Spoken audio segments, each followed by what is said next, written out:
ललिता मराठी किचनमध्ये आपले स्वागत। आता बघा, आज आपण साबुदाणा आणि बटाटा याचे उपासाचे वडे बनवून घेऊ।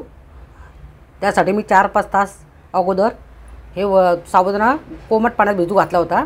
तर बघा हा नरम झालेला एकदम मस्त असा असं दाबल्यावर ते एकदम नरम आहे एकदम। बटाटे उकळून घेतलेले आहे, आता आपण त्या सोलून घेऊ। आता बटाटा शिलून झालेला आहे। आता आपण हे शेंगदाणे भाजून घेतलेले आहे।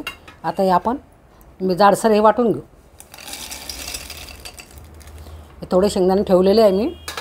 आता हे याच्यात ही चटणी बनवायची आहे। ते एक हिरवी मिरची घेऊन याची पण नंतर चटणी बनवू।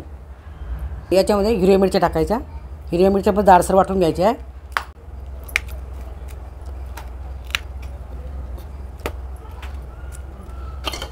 आता मिक्सरमध्ये जाडसर वाटून घेऊ। आता हे बटाटे टाकलेले आहे, हे चांगले असे ठेचून घेऊ।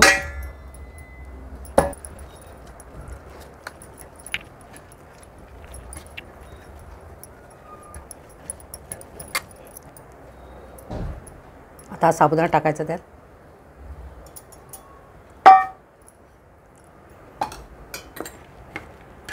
हे वाटलेलं कूट आहे जाडसर चटणीचं, हे टाकून घ्यायचं।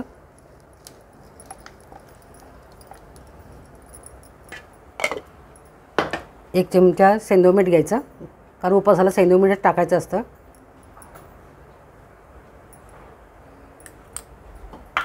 आता चांगला उंडा चुरून घ्यायचा। आता उंडा चुरून झालेला चांगला। आता आपण याच्या अशा वड्या बनवू।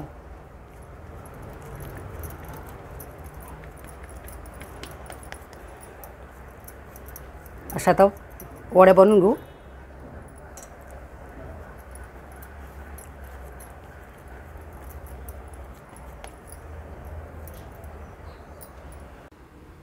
आता हे वडे बनवून झालेले तयार झालेले आहे। आता हे तळून घेऊ।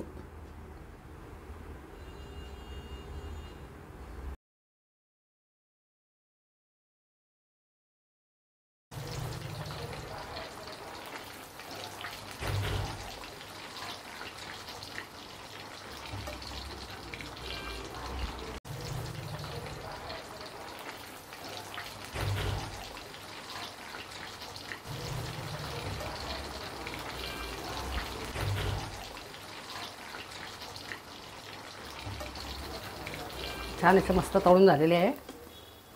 आता हे दुसरे पण तळून घेऊ आपण। वडे मस्त लाल झालेले आहे, आता छान खरपूस झालेले आहे। आता हे मस्त काढून घेऊ आपण।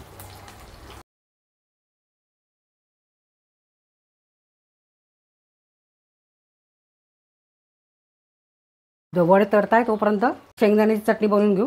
हे शेंगदाणे ठेवलेले होते, ते शेंगदाणे घेतलेले आहे। एक हिरवी मिरची घेतलेली आहे, थोडं सेंधव मीठ घेतलेलं आहे चवीपुरतं। आता मिक्सरमध्ये वाटून घेऊ। गरमागरम साबुदाणा वडे तयार झालेले आहे आणि त्यासोबत खायला चटणी केलेली आहे। आता बघा, सोबत खाऊ। उपासाचे वडे तयार। ललिता मराठी किचनला लाईक, शेअर आणि सबस्क्राईब करा। धन्यवाद।